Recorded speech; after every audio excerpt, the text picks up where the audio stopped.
On the part of the Senate, the joint session is called to order. On the part of the House of Representatives, the joint session is called to order.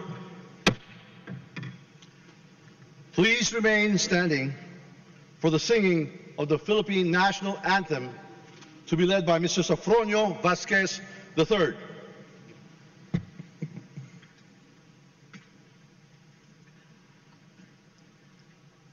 Bayang magiliw, pelas ng silanganan, alab ng puso, sa dibdib mo'y buhay.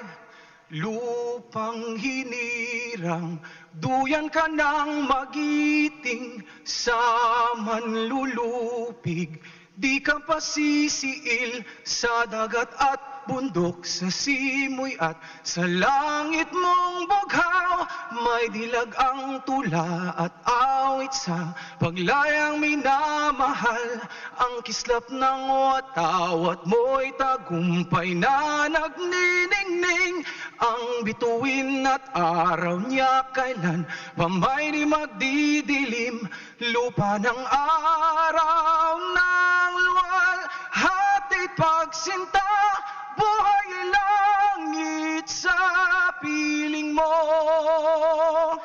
aming ligaya na pag may mga api ang mamatay ng dahil sa'yo.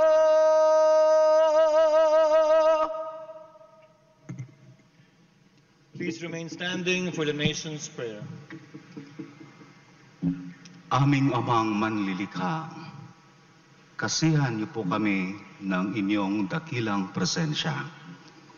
Paghariin niyo po sa pagtitipong ito ang inyong kabanalan. Buksan niyo po ang aming isipan. Siyasatin at dalisayin ang aming kalooban. Liwanagan ang aming mga kadiliman. Ituwid ang aming mga kalikuan. At mabunying itanghal ang inyong katotohanan, katuwiran at kabutihan. Mangusap po kayo sa amin upang malinaw naming masuri ang kalagayan ng bansa. May pasalamat ang mabubunting hambag ng lahat at mapagnilay-nilay ang aming bawat pagkukulang. Turuan po kaming ipagdiwang ang bawat tagumpay, ipagluksa ang mga kabiguan at ituwid ang bawat pagkakaliko. Sa pagtitipong ito, lapon ninyong ipaliwanag sa aming lahat ang pananagutan ng bawat isa sa pagbuo at pagpapalakas ng isang dakilang bayan. Turuan niyo po kaming higit pang lumalim, lumawak, at tumaas ang pagkaunawa at pagtupad sa banal na layon ng pamumuno at pamamahala. Patuloy niyo pong ipabatid at idiin ang pananagutan sa inyo at sa sambayanan ng bawat isang opisyal ng gobyerno at pinuno ng mga sangayin nito. Matagpuan niyo nawa kaming lahat, pinuno at pinamumunuan, na lalo pang puspusang nagtutulungan sa pag-angat at pagsusulong sa bayan tungo sa magandang kinabukasan. Salamat po sa mga mabuting nagawa na ng pagtutulungan tungo sa pagbuo ng bago at umuunlad na Pilipinas. At ikaw po naming makitang lalo pang payapa, matatag, masagana at maligaya ang pamayanan.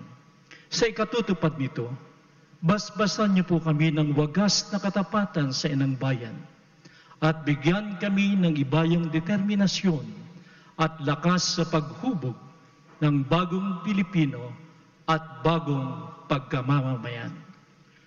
Pagbuklurin niyo po kami ng bigkis ng pagkakaisa, ang mga pinuno at pinamumunuan, mga namamahala at pinamamahalaan.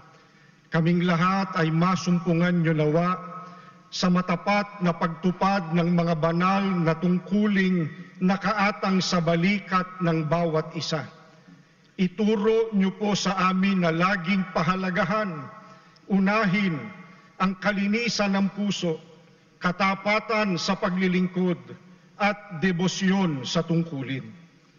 Ang lahat po ay aming hinihiling at ipinagpapasalamat ayon sa inyong banal na pangalan.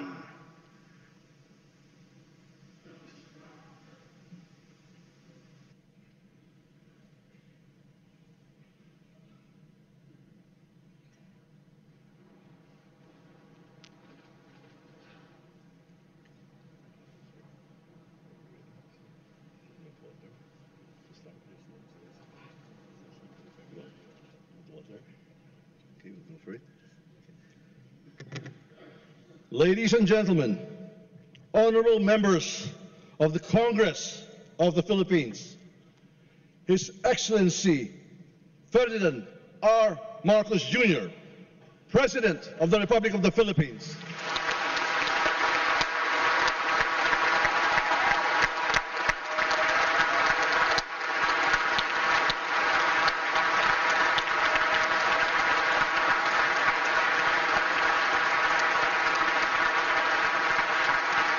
Thank you. Thank you very much. Allow me to greet the former President, President Gloria Macapagal Arroyo, Senate President Chis Escudero, and the honorable members of the Senate, House Speaker Ferdinand Martin Romualdez, and the honorable members of the House of Representatives, Chief Justice Alexander Gesmundo, and the honorable justices of the Supreme Court, His Excellency, the Most Reverend Charles John Brown, and the esteemed members of the Diplomatic Corps, Executive Secretary Lucas Bersamin, and the members of the Cabinet, First Lady Luisa Renata Marcos, and the members of the Marcos family, other distinguished guests, ladies and gentlemen. First of all, allow me to congratulate the newly elected and re-elected 12 senators and 314 district and party list representatives of Congress. Mga kababayan, magandang hapon po sa inyong lahat. Makasaysayan ang katatapos na halalan nitong Mayo. Kaya pinaparating ko ang aking buong pusong pagpupugay sa ating mga kababayan, lalo na sa mga kabataang botante. Sa atin lahat dito, isang tabi na natin ang ating pagkakaiba at magkasundo na sa tatlong bagay na nagbibigkis sa atin. Sa ating pagiging Pilipino, ang ating pagiging makabansa, at ang ating sinumpaang tungkulin sa taong bayan. Malinaw sa akin ang mensahe ng naging resulta ng halalan. Bigo at dismayado ang mga tao sa pamahalaan, lalo na sa mga pangunahing serbisyo. Ang leksyon sa atin ay simple lamang. Kailangan pa natin mas lalong galingan. Kailangan pa natin mas lalong bilisan. Kung datos lang ang pag-uusapan, maganda ang ating ekonomiya, tumaas ang kumpiyansa ng mga negosyante. Bumaba ang inflation, dumami ang trabaho. Ngunit ang lahat ito ay palamuti lamang, walang saysay, kung ang ating kababayan naman ay hirap pa rin at nabibigatan sa kanilang buhay. Kaya sa huling 3 taon ng administrasyon, ibubuhos pa natin ang lahat-lahat. Hindi lamang upang mapantayan, kundi mahigitan pa ang pagbibigay ginhawa sa ating mga kababayan.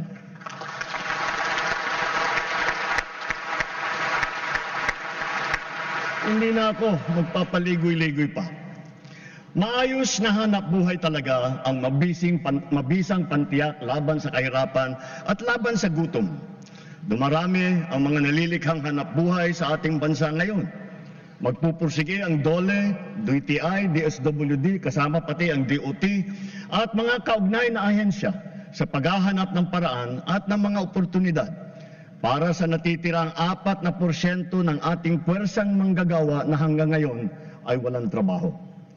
Ipagpapatuloy natin ang pagbibigay ng puhunan sa mas marami pang negosyante para makapagsimula ng maliit na negosyo o micro-enterprise sa mababang interes at walang kolateral. Pati na rin ang kapital at proteksyon para sa mga yamang isip.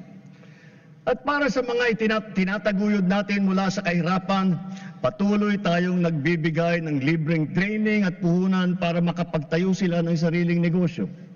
Hindi tayo titigil hanggang halos 2.5 milyong maralitang pamilya ay matutulungan natin na magkaroon ng kanilang sariling maliit na negosyo.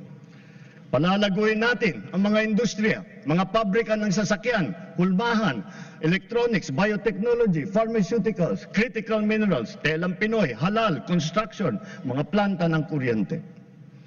Ngunit nananawagan pa rin ako sa ating mga negosyante. Mamumuhunan kayo sa ating agriculture.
At palalawigin pa natin ito ng pagbabakuna sa lahat. Pinataas natin ang produksyon ng palay, mais, pinya, saging, mangga, kape, kakao, kalamansi, tubo, sibuyas, bawang at iba pang mga agricultural products. Mula nagsimula itong administrasyon, mahigit 8.5 milyong magsasaka at mangingisda ang nakatanggap ng tulong.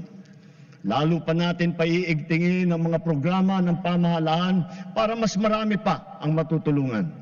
Libo-libong kilometro ng farm-to-market road na ang ginawa na at libo-libong kilometro pa ang pinapasinayaan. Libo-libong hektarya ng lupa ay nalagyan na ng patubig sa buong bansa at libo-libong hektarya pa ang patutubigan. Libo-libo rin makinarya at pasilidad ang ating binuksan at pinamigay para sa mga magsasaka at mangingisda. Marami po tayong ipapatayo na rice processing system. Itong mga pasilidad at mga bangkang yari sa fiberglass na ipamimigay naman sa mga mangingisda. Lahat ng ito ay sumusuporta sa kanila mula paghahanda, sa pagpunla, pag-ani, pagbiyahe hanggang sa pagbenta. Milyong-milyong Pilipino ang umaasa sa puno ng niyog bilang pangunahing kabuhayan. Mula ngayong taon, hindi bababa sa 15 milyong hybrid at mataas na klaseng mga binhi ng niyog ang ating itatanim sa iba't ibang panig ng Pilipinas. At itutuloy natin ito hanggang 100 milyong puno na ng niyog ang ating maitatanim sa buong Pilipinas.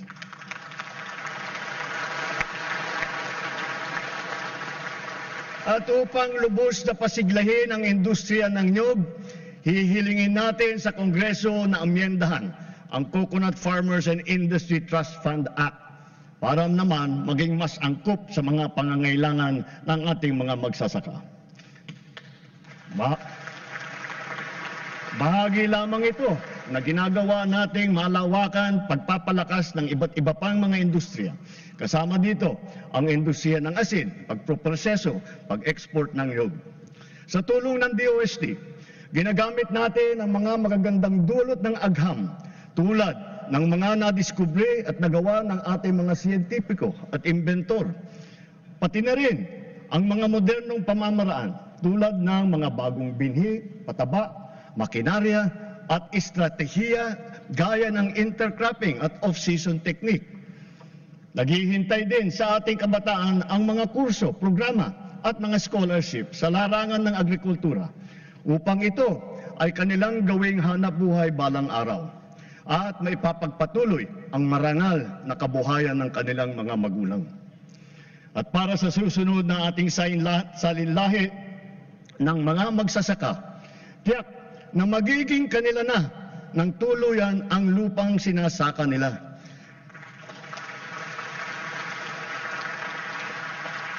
Kasalukuyang pinabibilis ng DAR ang pamamahagi ng mga CLOA at ng mga e-title, pati na yung mga COCROM bilang patunay na wala ng utang ang mga benepisyaryo ng agrarian reform.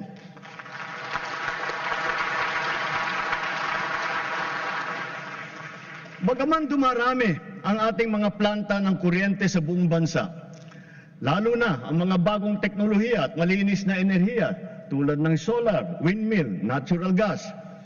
Bagaman kilalang-kilala na tayo sa buong mundo dahil sa pagpapahalaga natin sa renewable energy, naririyan pa rin ang mga problema sa enerhiya na damang-dama ng bawat Pilipino.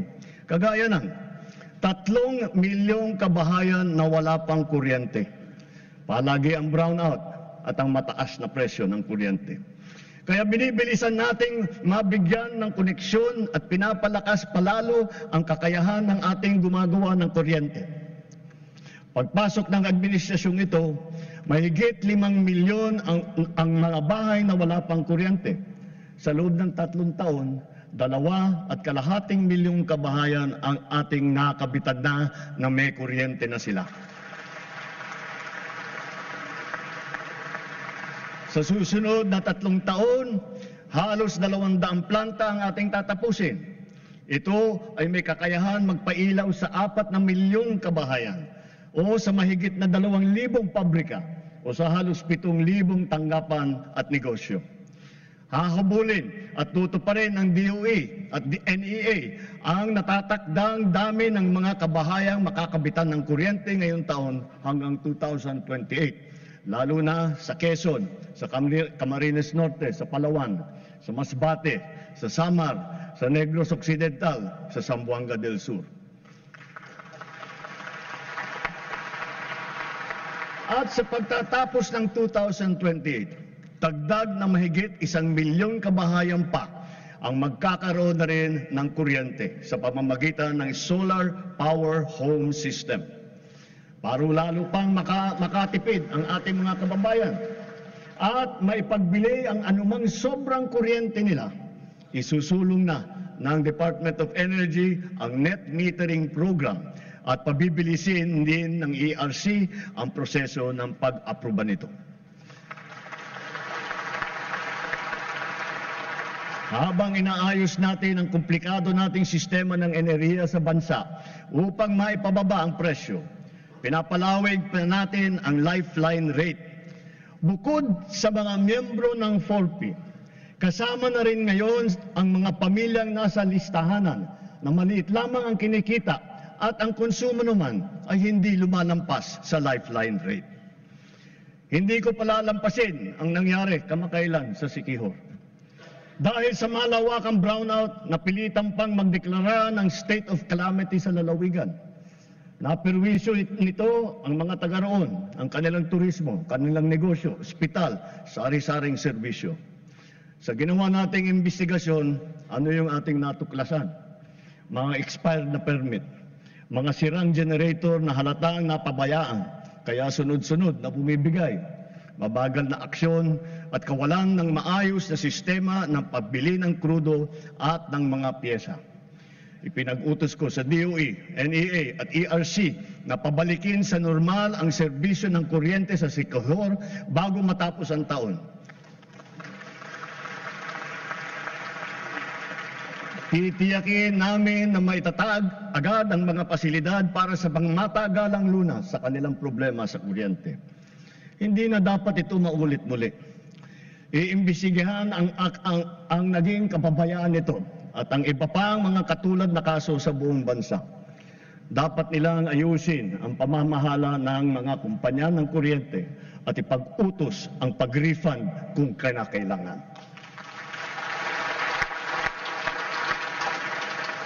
Tulad ng pagkain, nakasalalay ang buhay natin sa tubig. Marami tayong mga malalaking proyekto na nakalakat-latag para sa butihing supply at malinis na tubig sa buong bansa. Meron din tayo mga makabagong sistema upang salain ang tubig at gawin itong malinis para mainom, lalo na para doon sa mga taga-isla. Ganun pa man, marami kaming natatanggap na reklamo na hindi man lang daw umaabot ang tubig sa kanilang mga gripo. Sa lawak ng reklamo, lampas 6 na milyong consumer sa buong bansa ang kasalukuyang naapektuhan. Nakita ko na ang report.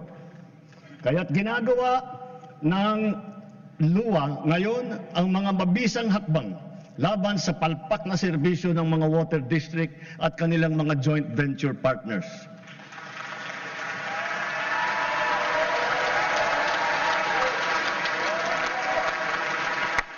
Titiyakin ng LUA na may lalagay na sa ayos ang serbisyo ng tubig ng milyong-milyong nating mga kababayan at gawin mas abot kaya naman ang presyo. Higit sa lahat, titiyakin natin mapapanagot ang mga nagpabaya at nagkulang sa mahalagang serbisyong publiko na ito.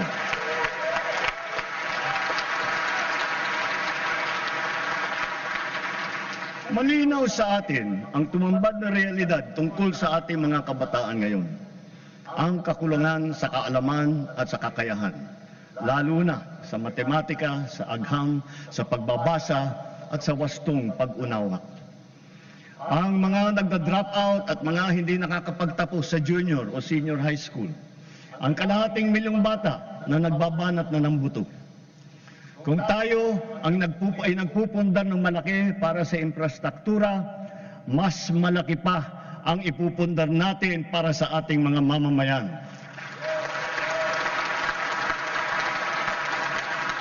Ito ang pangunahing pulisiya natin hanggang matapos ang administrasyon. Puspusan nating inaayos at pinapaganda ang ating sistema ng edukasyon. Sa lahat ng mga pinahahalagahan ng administrasyon, ito pa rin ang nasa rurok. Ngayong taon, sinimulan na natin ang Academic Recovery and Accessible Learning o ARAL program. At pinalalakas din natin ang Early Childhood Care and Development na hango. Ito ay hango sa dalawang mahahalagang batas na ipinasa ninyo dito sa Kongreso. Maraming mag-aaral ang nakakaranas ng bullying o kaya ay nagdi-depress. Binabantayan din natin ang mental health ng ating kabataan.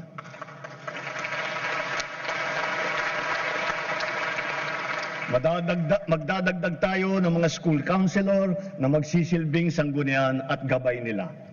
Naglaan tayo ng 1 bilyon para makapagtayo ng mahigit 300 barangay child development center at bulilit center sa buong bansa. At ang pinaka-priority ay yung mga nangangailangan na puok na malalayo. At pauna lamang yan, unti-unti nating tutugunan ang matinding kakulangan sa daycare center na nabinbin mula pa noong 1990.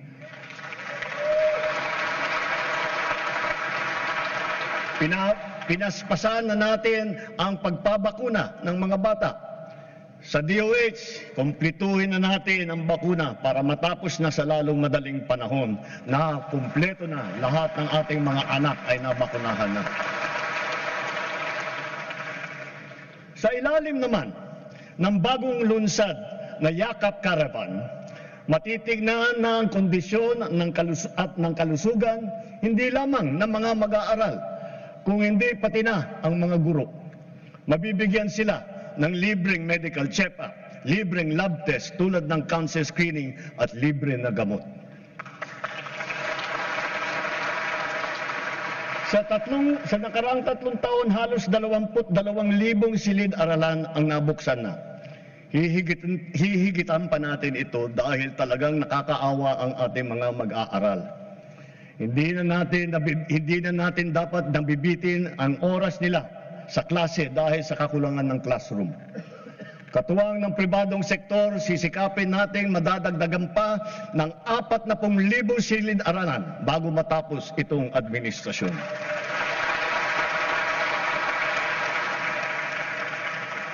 Maglalaan tayo ng sapat na pondo para rito. Alang-alang sa mga ating mag-aaral, hihilingin ko ang buong suporta ng ating Kongreso.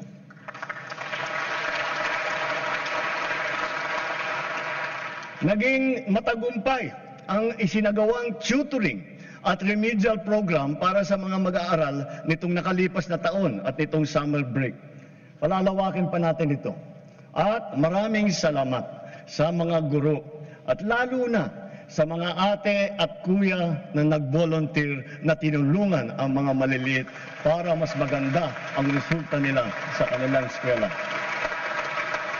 Sa DOLE at sa DSWD, ipagpatuloy pa ninyo ang mga ganitong klaseng internship at pre-employment program para sa ating estudyante sa kolehiyo. Malaking tulong ito sa kanila habang sila ay nag-aaral. Malaking tulong ito sa bansa. Ngayon, nagdaratingan na ang mga laptop na laan para sa bawat guro sa public school.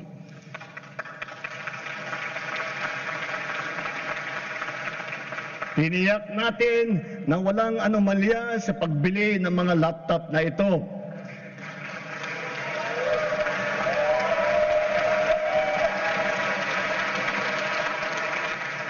Nakahanda na ang mga high-tech at digital na mga materyales, mga smart TV, libreng Wi-Fi at libreng load sa bayanihan SIM card.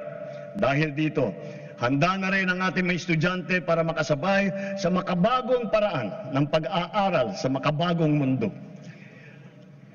Ang pinakamahalaga sa sistema ng edukasyon ay ang ating mga mahal na guro. Asahan po ninyo na hindi gagawing sukatan ng galing ninyo o ng performance ninyo ang dami lamang ng estudyante na inyong ipinapasa, kundi ang dami ng mag-aaral na inyong pinapahusay at pinapataas ang ambisyon sa buhay.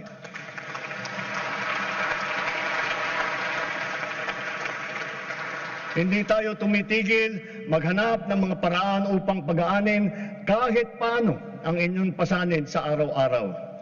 Nagdagdag tayo ng 60,000 teaching item at nakapagbigay pa ng trabaho para sa ating mga lisensyadong guro. Tinanggal na natin ang halos 100 dokumentong kailangan ninyong atupagin noon na wala namang kinalaman sa inyong pagturo. Gagawin na rin nating digital ang mga natitira pang papel na kailangan ninyong asikasuhin. Para pwede na ninyong itong gawin online, diretso na mula sa mga bago ninyong laptop.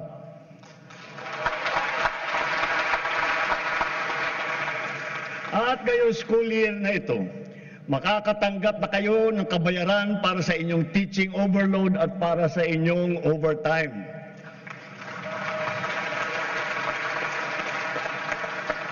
Napatunayan na natin mabisa ang TechVoc. Kaya unti-unti nang pinapasok sa senior high ang TVET ng TESDA. Ibig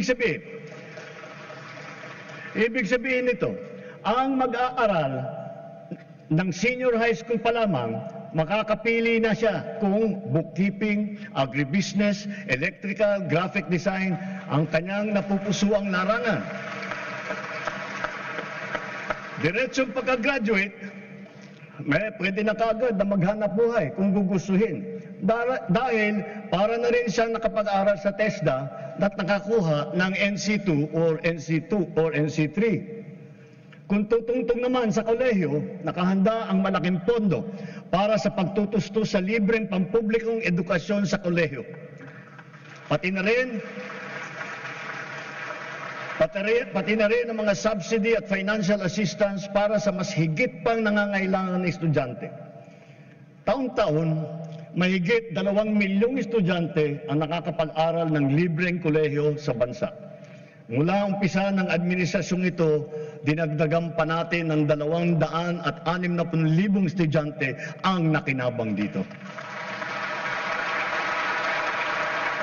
Sa susunod na taon, maglalaan pa rin tayo ng halos 60 bilyong piso para sa libreng edukasyon sa pampublikang kolehiyo at sa TECVOC.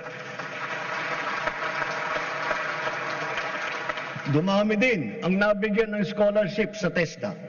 Nito lamang 2024, higit pa sa 200,000 ang nadagdag sa mga scholarship ng TECVOC.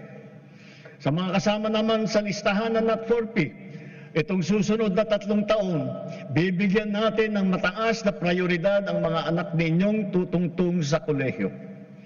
Kitang-kita natin ang bunga ng mga programang ito. Napakataas ngayon ng bilang ng kabataan nating pumapasok sa kolehiyo o sa TESDA. Pilipinas na ang pumapangalawa sa buong ASEAN sa dami ng mga kabataan pumapasok sa kolehiyo at sa TECVOC. Mas marami na rin ang nakakapagtapos. Kaya mga magulang, sulitin na ninyo ang mga pagkakataong ito. Dahil hangad natin na sa lalong madaling panahon, ang bawat isang pamilya ay may anak na nakapagtapos ng kolehiyo o sa TESDA.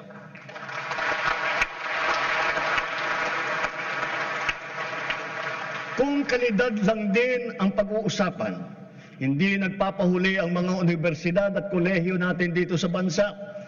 Mula sa 22 noong 2022, ngayon 114 na sa kanila ay kinikilala sa buong mundo. 6 na po nito ay public school. At bilang natatanging pagkilala, gagawaran natin ng Presidential Merit Scholarship ang mga high school graduate na makakakuha ng matataas na honor.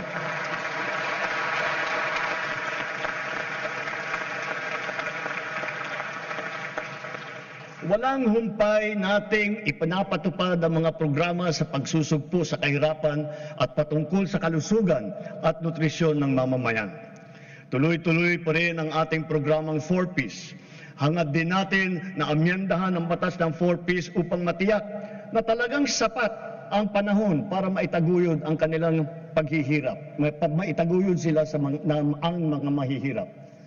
Mula nang nagsimula itong administrasyon, mahigit 5 milyong kabahayan ang nagbenepisyo sa conditional cash grant ng 4P.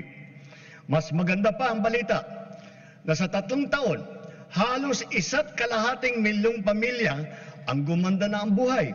Kaya nakakapag-graduate na sa program ng 4Ps.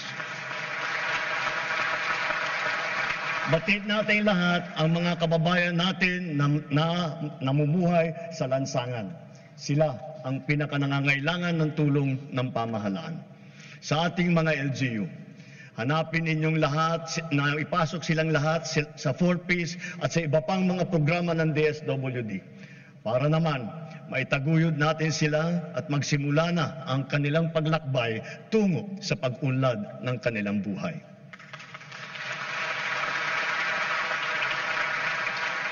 Sa ikalawang taon ng ating Walang Gutom program, mabibigyan ng tulong ang 600,000 pinakanangangailangang kabahayan sa kanilang nutrisyon. At sa 2027, dadamihin pa natin sa 750,000 kabahayan ang maaabot ng feeding program natin. Pinapagpatuloy ng DSWD at ng DepEd ang feeding program nila para sa mga daycare center sa pampublikong paaralan at nakapagbigay ng masustansyang pagkain at gatas sa mahigit 3.2 milyong mag-aaral sa buong bansa.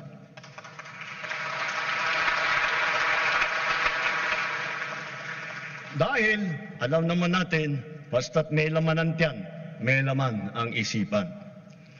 Kung papalawigin pa natin ang mga programang ito sa susunod na taon, sa tulong ng karagdagang 1 bilyong pisong pondo, pararamihin pa ng DSWD ang bilang ng mga batang mabibigyan ng masustansyang pagkain.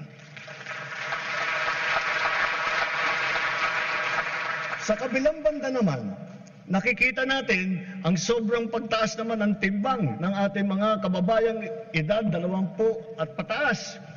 Kaya sikapin natin maging mas aktibo ang ating pamumuhay araw-araw.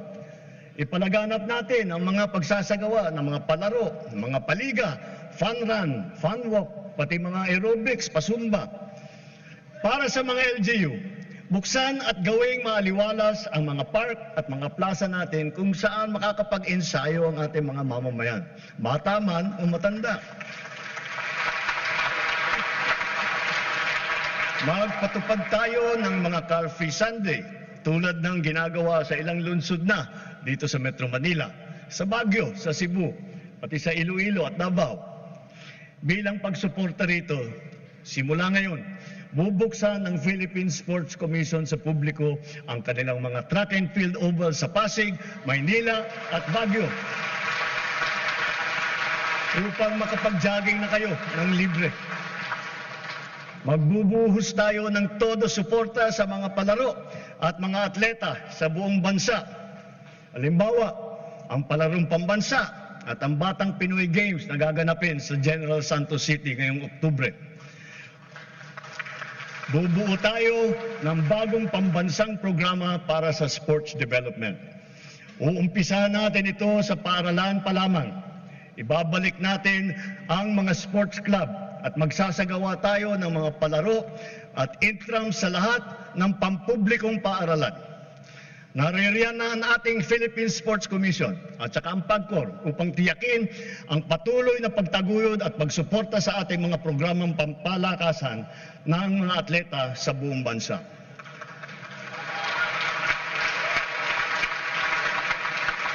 Dahil sa mga ito, ang ating kabataan ay maagang namumulat sa sport, humuhusay at tumataas ang kumpiyansa.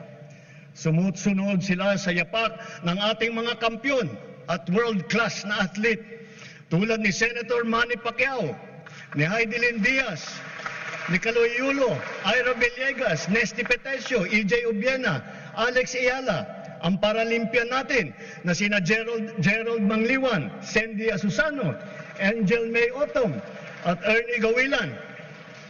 Sama na rin natin yung bago nating kampyon, si PNP Chief Nick Torres.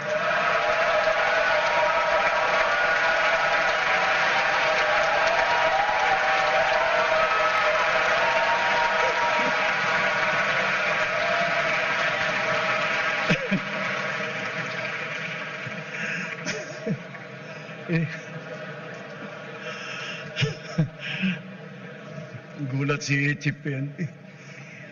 At siyempre, pati pa ang ating kampyon sa Asian Winter Games, Philippine Men's Curling Team. Akalain mo nga naman, walang winter dito sa Pilipinas. Napatunayan pa rin natin na kaya natin maging kampyon sa Winter Games. Kilalanin natin ang mga atleta na umani ng karangalan para sa Pilipinas. Hindi lamang sila nakapaghatid ng kasiyahan sa buong sambayanan, pinalakas pa nila ang ating pagmamahal sa bayan at lalo pang pinatingkad ang dangal ng bawat Pilipino.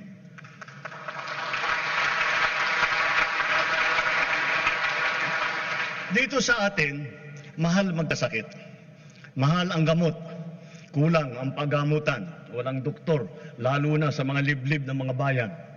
Kaya mula nang nagsimula ang administrasyon, ito ang tinutukan natin.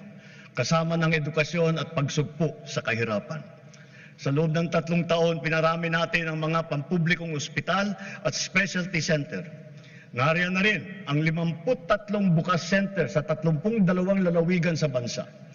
May libreng check-up, x-ray, lab test at iba pa.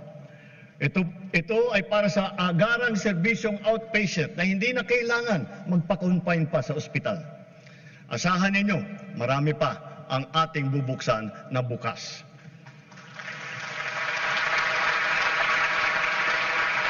At nasisiyahan ako na makapag-report na sa kauna-unahang pagkakataon, ang bawat bayan po sa Pilipinas ngayon ay may doktor. Mayroon ng magiging tagapag-alaga. Mayroon ng tagapag-alaga ng kalusugan ng mamamayan sa inyong lugar. Lahat po tayo ay miyembro ng PhilHealth. Pinataas at pinaganda na rin natin ang mga benepisyo. Lalo na para sa mga karamdaman na laganap dito sa ating bansa. Kapag kayo po o ang inyong kapamilya ay may sakit sa puso, huwag po kayong mag-alala.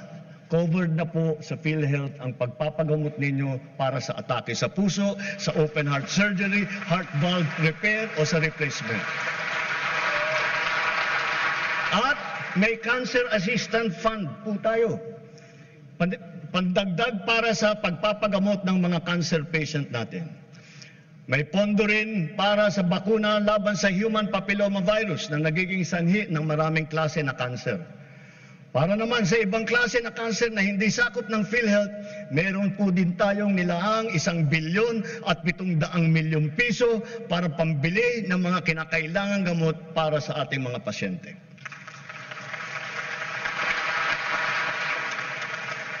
Sa mga nagdadialysis, ang mga session ninyo na 3 beses sa isang linggo, libre na sa buong taon.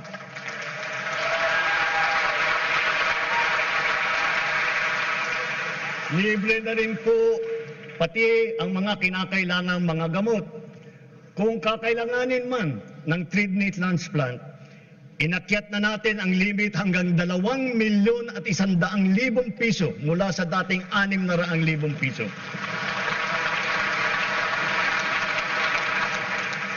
At ngayong taon, covered na rin ng PhilHealth ang mga serbisyo at gamot pagkatapos ng operasyon ng kidney transplant. Kung kailangan talaga na magpa-transplant, huwag po kayong matakot sa gastos dahil sagot na ng PhilHealth. At kung magkakasakit na malubhang dengue ang inyong anak, itinaas po natin sa 47,000 piso ang sagot ng PhilHealth. Ang pagtatanggal ng katarata ay inakyat na rin ang limit sa 187,000 na piso mula 16,000 piso.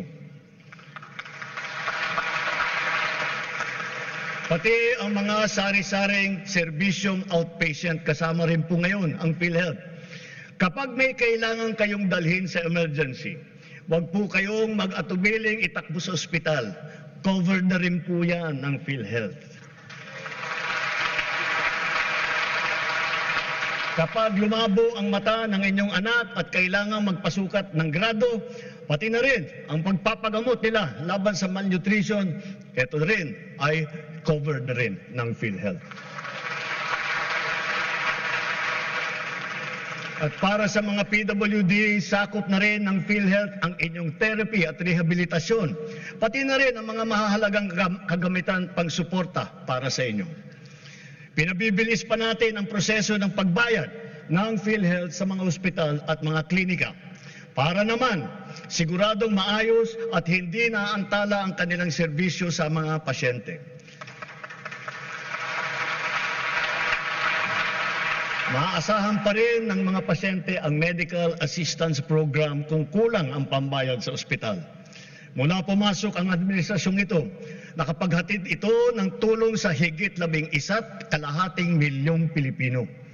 Higit sa lahat, padadaliin pa natin ang proseso ng medical assistance dahil ipapasok na po ito sa ating eGov app.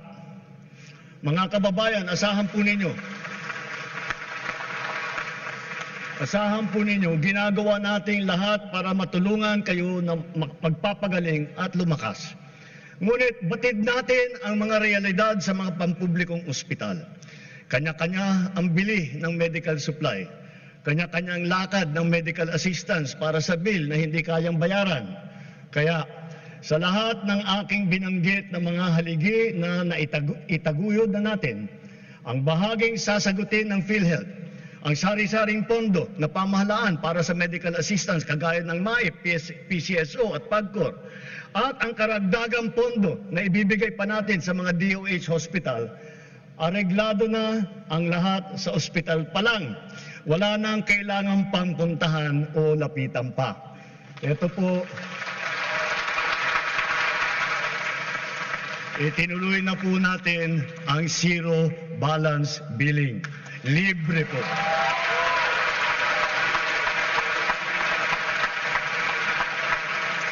Ibig sabihin, ang serbisyo sa basic accommodation sa ating mga DOH na ospital, wala nang babayaran ang pasyente dahil bayad na ang bill ninyo. Uulitin ko, wala nang kailangan bayaran ng pasyente basta sa DOH ospital dahil bayad na po ang bill ninyo.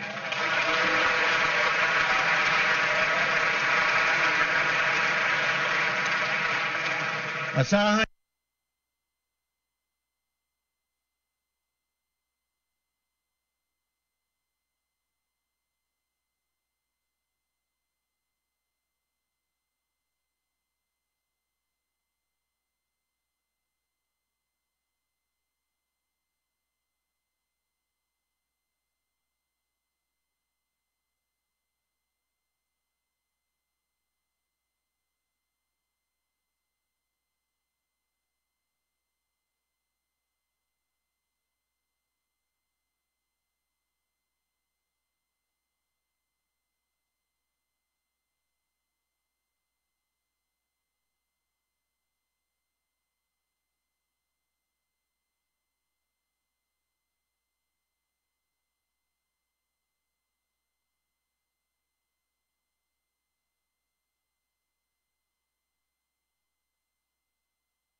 4 na oras na biyahe, magiging 1 oras na lang.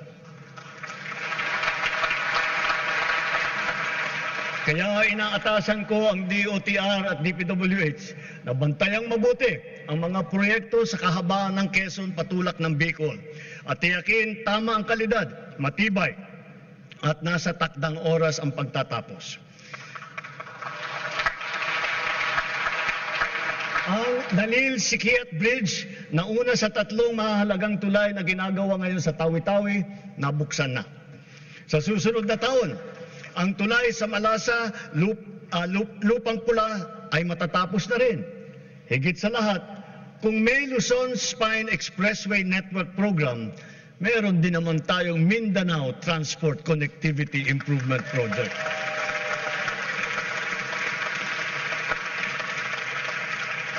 Sa proyektong ito, aayusin natin ang mga pangunahing daan na nag-uugnay sa Cagayan de Oro, sa Davao, General Santos na may haba na 428 kilometro.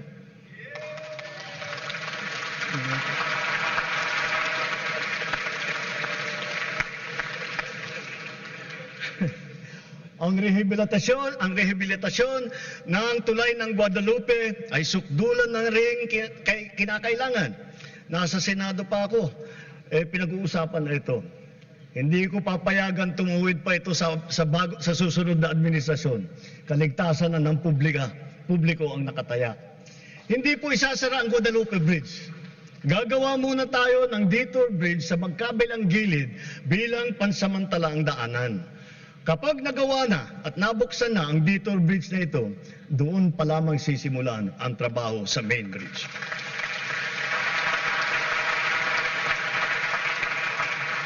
At sa kabila ng mga higanteng tulay na ito, huwag natin kaliligtaan ang mga hanging bridge sa iba't ibang lugar sa ating bansa.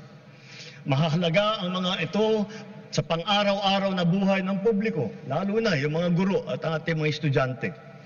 Ilan ang nababalitaan kong insidente na pagbagsak ng mga tulay na ganito. Halimbawa, yung nangyari sa Midsalip, Zamboanga del Sur at sa iba pang mga lugar. Kawawa naman ang mga kababayan natin walang kamalay-malay na nabiktima at nasasaktan. Napawang mga batang mag-aaral at kanilang mga guro.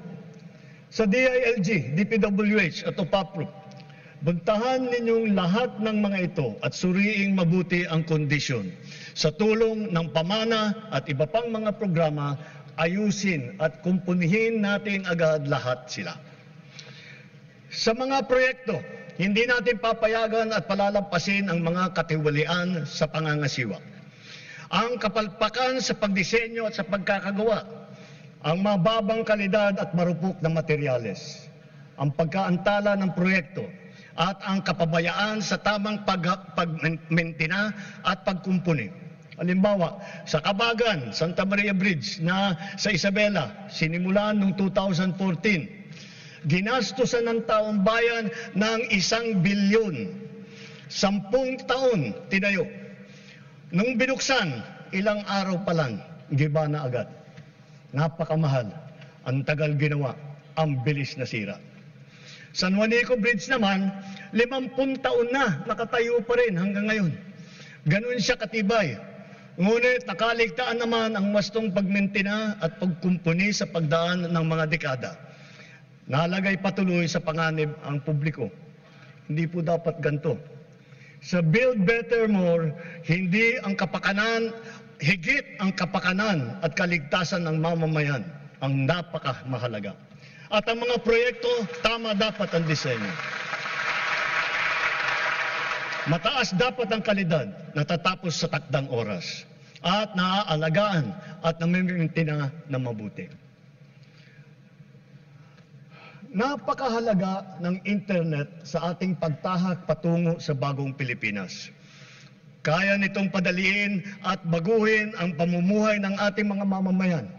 Hindi lang ito para sa may kaya o para lamang sa mga bata. Ito ay kailangan na ng lahat. Natapos na ang Phase 1, 2 at saka 3 ng ating National Fiber Backbone Project na magpapalakas at magpapabilis sa ating internet. Kasabay nito, patuloy pa natin pinalalawig ang libreng Wi-Fi sa buong bansa. Noong Hunyo ng 2022, mga 4,000 free Wi-Fi sites lang ang meron tayo. Ngayon, halos 19,000 ang free Wi-Fi sites sa buong bansa.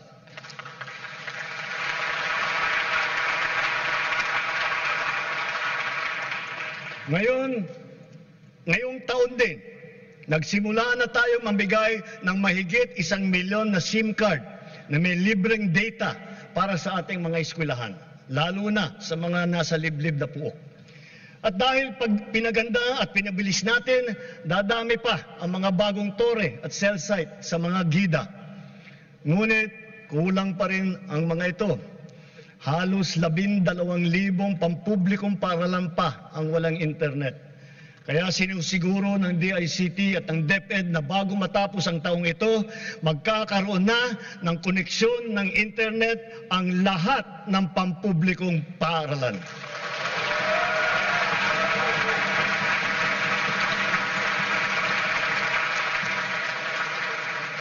Mula nang inilunsad ito noong 2023, ang eGov app ay nagana, nagagamit at napapakinabangan ng ating taong bayan. Patuloy pang dumarami ang serbisyo tiyak na praktikal sa bawat Pilipino. Ngayon, mahigit 40 serbisyo ng pamahalaan kasama ng mga LGU ang nasa eGov app. Gamit ng app, maaari nang gawin at ayusin ang sari-saring mga serbisyo at proseso ng pamahalaan na dati ay pinipilahan pa natin ng ora-orada. Ang renewal ng driver's license para sa PhilHealth, para sa Pag-ibig, para sa GSIS, yung mga dokumento na kailangan ng ating mga OFW, sa immigration at customs, sa declaration sa airport, kahit ang paggawa ng biodata hanggang paghahanap ng trabaho. Mga government ID natin, kasama ng national ID at marami pang iba. Hindi magtatagal, magkakaroon na rin para sa NBI clearance, beep card para sa MRT at saka LRT, at e-TIN na galing naman sa BIR.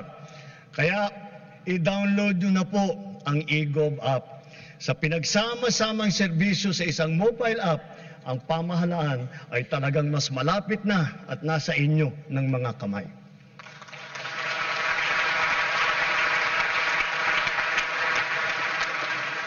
Sa LTO, alam kong tapos nyo ang paghahabol sa paggawa ng mga plaka ng motor na nabinbin mula pa noong 2014. 11 taon.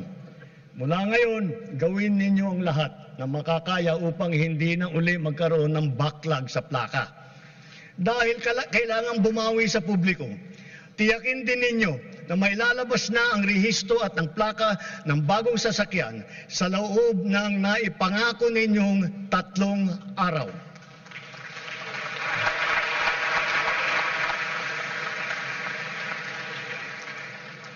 Ang kapayapaan ay mahalagang pundasyon ng bagong Pilipinas. Kaya pinapatatag natin ito kasabay ng ating pag-unlad. Patuloy tayo sa pagpapatibay ng ating kapulisan at sandatahang lakas. Ang mga armamento, sasakyan, pandigma at sandata ng ating kapulisan at sandatahang lakas ay patuloy na dadagdagan angkop sa layuning modernisasyon at komprehensibong pagtanggol ng ating kapuluan. Ang libo-libong mga nag-alsa dati laban sa pamahalaan, nagbagong buhay na at nagbabalik loob na. Tinataguyod natin kasama ang kanilang pamilya. Katuwang ang pribadong sektor, pinapaunlad din natin ang kanilang pamayanan at naglalatag tayo ng mga daan, patubig at marangal na hanap buhay. Bukod sa programang panghanap buhay, nagpagawa tayo ng mga health station, mga silid-aralan, mga water system, street light, na ngayon napapakinabangan ng mahigit 13 milyong Pilipino na ngayon ligtas na mula sa kaguluhan.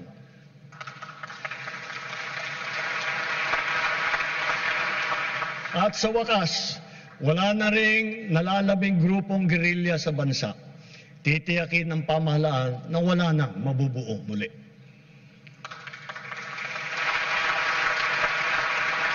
Magkakasangga ngayon ang AFP, PNP at mga dating rebelde sa pagpapanatili ng kaayusan at kapayapaan sa BARM. Kaya naman, ang lipunan natin ngayon ay mas mapayapa, mas mapangalaga rin sa karapatang pantao, anuman ang edad, kasarian, kondisyon o pangkat. Ngunit, kahit pa sinasabing bumababa ang antas ng krimen sa bansa, walang ibang magpapalubag ng pangamba at pagkabahala lalo na sa ating mga biktima mismo ng kriminalidad. Kaya ang puwersa ng ating kapulisan ay nagbabantay at rumoronda na para nararamdaman ng taong bayan. Sila ay re-responde sa tawag ng tungkulin sa loob lamang ng 5 minuto.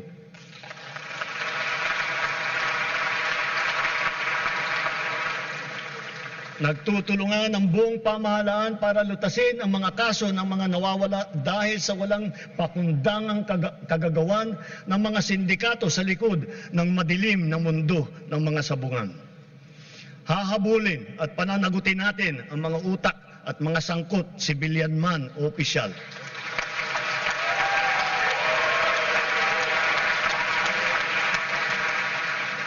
Kahit malakas, mabigat o mayaman, hindi sila mangingibabaw sa batas. Higit sa lahat, ipararamdam natin sa mga salarin ang bigat ng parusa sa karumal-dumal na krimen ng mga ito. Sa mga isinagawang pagsakote sa mga bodega at laboratorio at takang pagpasok, halos 83 bilyong pisong halaga ng droga ang nakumpiska na.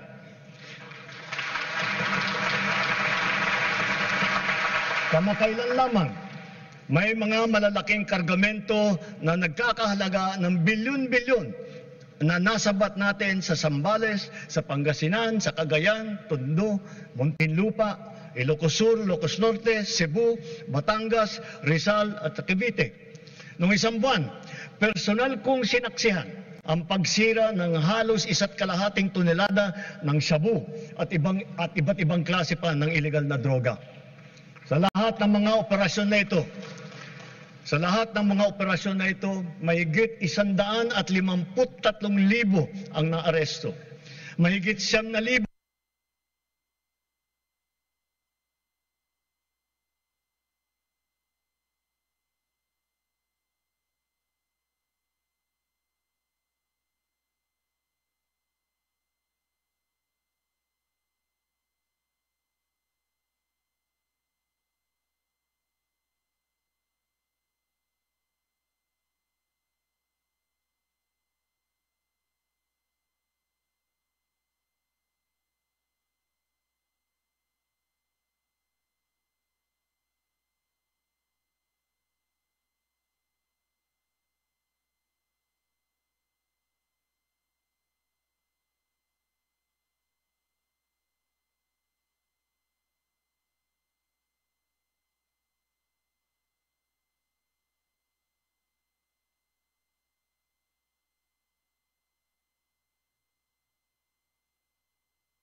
That will be our main focus as we, the Philippines, host the ASEAN Summit in 2026.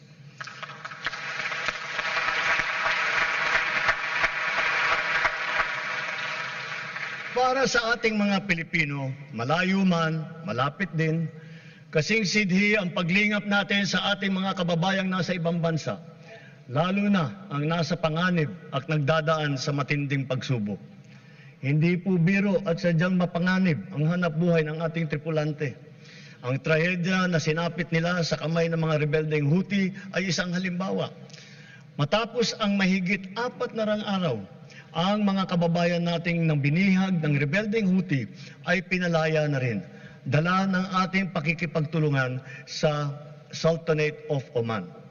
Gayon din, dahil sa ating masigasig ng pakikipag-ugnayan, sa loob ng 3 taon, nagawaran ng kapatawaran ang mahigit 600 kababayan nating nahatulan dahil sa sari-saring paglabag sa batas sa ibang bansa, lalo na sa UAE, sa Qatar, sa Bahrain at sa iba pa. And so, for their crucial and most beneficent sovereign intervention, I personally convey the entire nation's sincerest gratitude to the Sultanate of Oman, the United Arab Emirates, the State of Qatar, the Kingdom of Bahrain, the State of Kuwait, and to all the leaders of various countries that have granted clemency and have shown kindness to our beleaguered compatriots. Maraming salamat po. Thank you very, very much.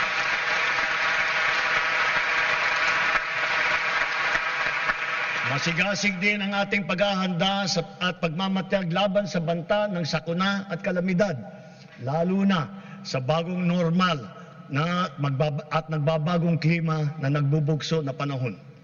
Ngayong Hulyo, 4 na bagyo na ang dumaan sa atin. Sabi ng Pag-asa, mga 12 pa ang nagbabantang papasok sa bansa hanggang Disyembre. Sa 24 nating aktibong bulkan sa bansa, 4 ang kasalukuyang nag-aalboroto, lalo na ang Kanloon sa Negros. Hindi tayo dapat tumigil sa ating mga ginagawang paghahanda dahil ang banta ay patuloy na naririyan. Dapat ay maging likas at automatic na ang mga wastong gawi sa tuwing may sakuna. Dahil sunod-sunod ang mga sakuna. Lalo na ang bagyo, mahalagang itanim ang prinsipyo na continuous improvement, kung saan tayo ay natututo sa palaging humuhusay at sa bawat karanasan. Nareremedyohan kung saan tayo nagkulang at saan natin dapat galingan pa. Kasama ng mga mahalagang infrastruktura, dadagdagan pa natin ang mga makabagong evacuation center ng ating naipatayo na. Hindi na dapat pang gamitin bilang evacuation center ang ating mga paaralan.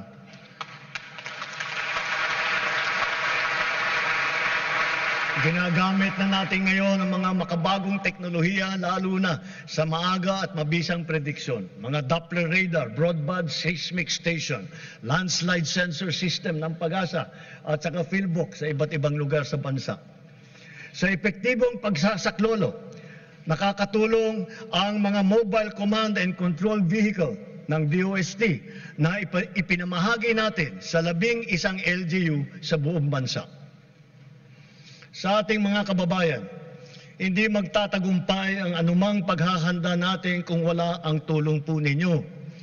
Hiling din namin ang inyong kooperasyon, inyong disiplina, pagmamatyag at bayanihan bilang responsableng mamamayan. Kooperasyon sa mga malawakang ensayo, pagsunod sa mga babala at tagubilin, tulad ng agarang paglikas at pag-iwas sa mga danger zone. Disiplina, lalo na sa wastong pagtapon ng basura. Pagmamatyag sa bawat oras. Pagmamatyag sa bawat oras, bawat araw. Lalo na kapag may nagbabadyang hagupit na panahon sa pag-alam sa malapit na evacuation center, pakikinig sa totoong balita at pagtatalima sa mga alituntunin ng pamahalaan. Higit sa lahat, bayanihan sa pagdadamayan at pagtutulungan, lalo na sa mga nasalanta nating kapwa. Mahirap man, kailangan natin itong gawin. Kailangan natin magsakripisyo upang masiguro na nailayo natin sa kapahamakan ang ating mamamayan dahil mahalaga ang bawat buhay ng Pilipino.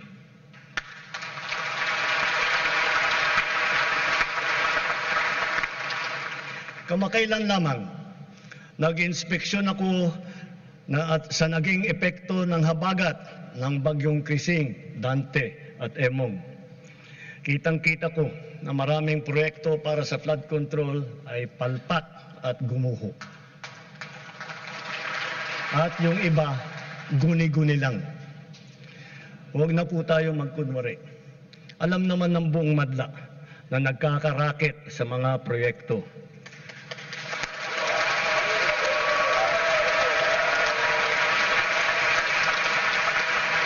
Mga kickback, mga initiative, errata, SOP, for the boys. Kaya sa mga nakikipagsabwatan upang kunin ang pondo ng bayan at nakawin ang kinabukasan ng ating mga mamamayan, mahiya naman kayo sa inyong kapwa Pilipino.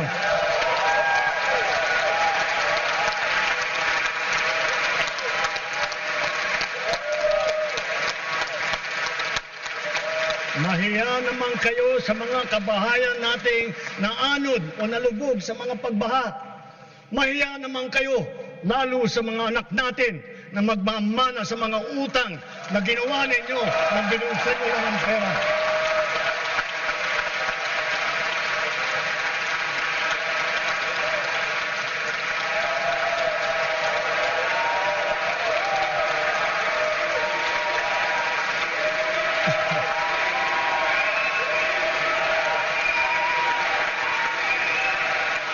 Para hindi na maulit, so that this will not happen again. First, the DPWH will immediately submit to me a list of all flood control projects from every region that were started or completed in the last 3 years.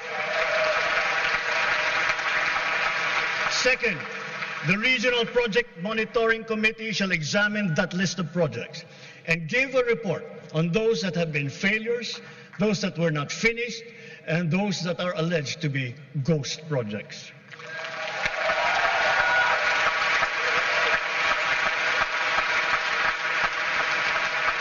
And third, we will publish this list.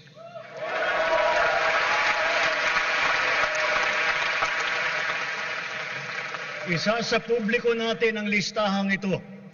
Kaya ang publiko na saksi sa mga proyektong ito ay malayang suriin ang listahan at magbahagi ng kanilang nalalaman para makatulong sa ating investigasyon.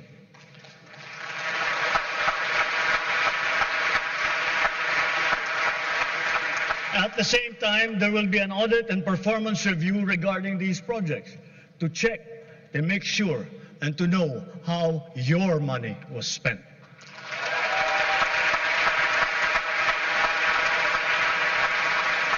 Sa mga susunod na buwan, makakasuhan ang lahat ng mga lalabas na may sala mula sa investigasyon, pati na ang mga kasabwat na kontratista sa buong bansa.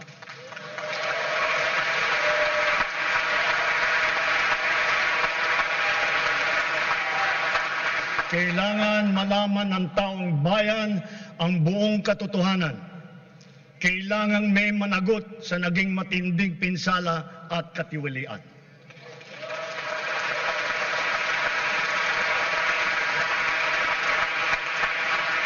Therefore, for the 2026 national budget, I will return any proposed general appropriations bill that is not fully aligned with the national expenditure program.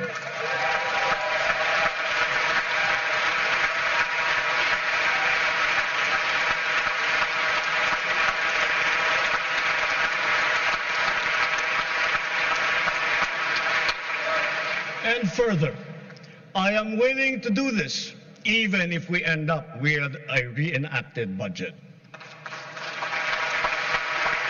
Hindi ko aaprubahan ang kahit anong budget na hindi alinsunod sa plano ng gobyerno para sa sambayanang Pilipino. Mga kababayan, sa paghantong natin sa kalahati ng termino ng administrasyon, susuong tayo sa susunod na 3 taon. Dala-dala sa aking puso ang mga leksyon na natutunan ko mismo mula sa inyo. Ito ang nagbibigay sa akin ng bago at pinag-iba yung gana sa trabaho, sigla sa serbisyo at dedikasyon sa Pilipino.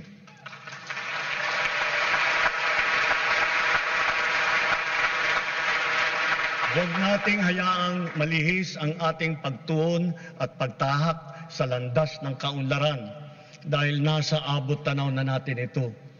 Ito ang ating dapat na pagtulungan. Ito ang ating dapat na pinagtutunguhan.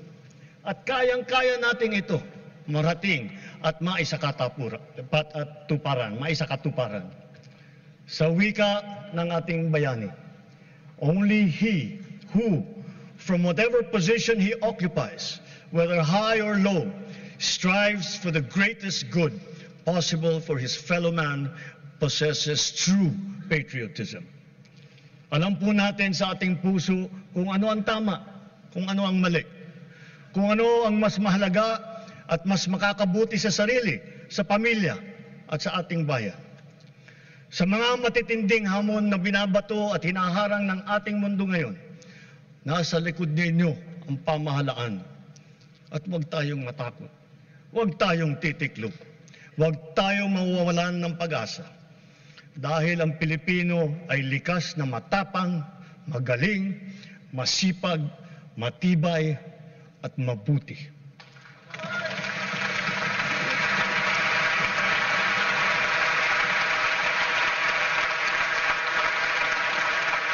Mga kababayan, tayo ito. Tayo ang bagong Pilipino. Mabuhay po kayo at magandang gabi po sa inyong lahat.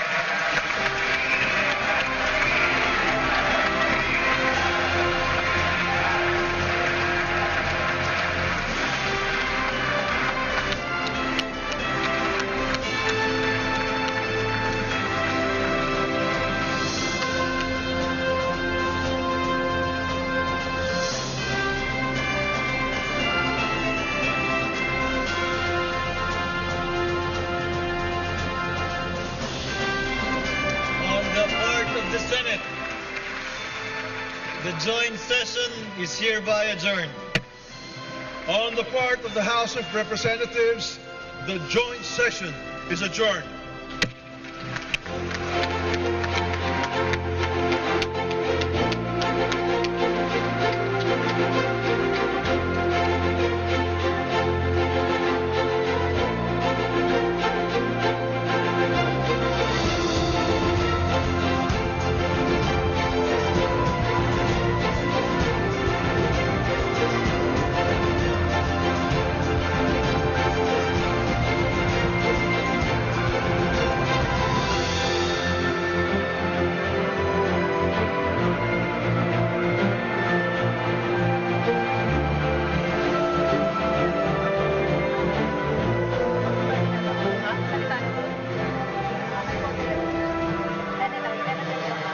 Bayan ating pong natunghayan ang katatapos-tapos lamang na ika-4 na State of the Nation Address o SONA ni Pangulong Ferdinand R. Marcos Jr.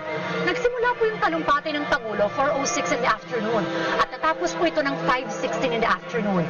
So tumagal po ang talumpati ng Pangulo 1 hour and 10 minutes, a little less than the 1 hour 22 minutes last year. Nagkaroon din po ng 127 na beses na palakpakan dito sa plenaryo during the duration of the speech of the President. Now, as for the content of the speech of the President sa kanyang fourth SONA, he started by congratulating the newly elected officials. Makasaysayan aniyang natapos na halalan ang kanyang buong pagpupugay inariyan sa mga kababayan natin, lalo na sa mga kabataang botante. Ang sabi ng Pangulo, isang tabi ang pagkakaiba at magkasundo sa tatlong bagay: ang pagiging Pilipino, ang pagiging makabansa, at sa sinumpaang tungkulin sa taong bayan. Ang sabi ng Pangulo, ang resulta raw ng nagdaang halalan ng eleksyon. Kailangan pang mas lalong galingan at bilisan ng administrasyon.